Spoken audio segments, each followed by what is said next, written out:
50% వేతనాలు పెంచాలని పట్టుబడుతోంది ఫెడరేషన్. అయితే తెగేదాకా లాగితే ఏమవుతుందో ప్రాక్టికల్ గా చూపిస్తామంటున్నారు ప్రొడ్యూసర్. ఎవరితో ఎలా పని చేయించుకోవాలో తమకు బాగా తెలుసని చెప్పడమే కాదు చేతల్లో చూపిస్తున్నారు. తెలుగు ఫిలిం ప్రొడ్యూసర్స్ గిల్డ్ ఓ అడుగు ముందుకేసి మరీ అనుభవం, ప్రతిభ కలిగిన వారికి మంచి అవకాశాలు కల్పిస్తామంటూ అర్హులైన వారు దరఖాస్తు చేసుకోవాలని ఆహ్వానిస్తూ ఓ పత్రికా ప్రకటన విడుదల చేశారు.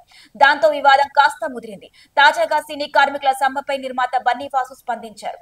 ఆయన మాట్లాడుతూ 3 సంవత్సరాలైంది పెంచాలి. వాళ్ళు అడుగుతున్న దాంట్లో న్యాయం ఉంది. కానీ 30% అంటే కష్టం. బాగా ఎక్కువ పెంచమంటున్నారు.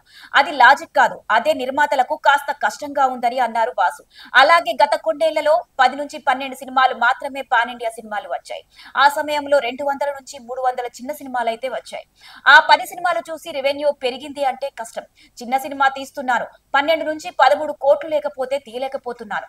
అన్ని పెరుగుతున్నాయి. ప్రొడ్యూసర్ కు చిన్న సినిమా తీస్తున్నప్పుడు డబ్బులు మిగలట్లేదు. ఏదో అద్భుతమైన బ్లాక్ బాస్టర్ అయితే తప్ప.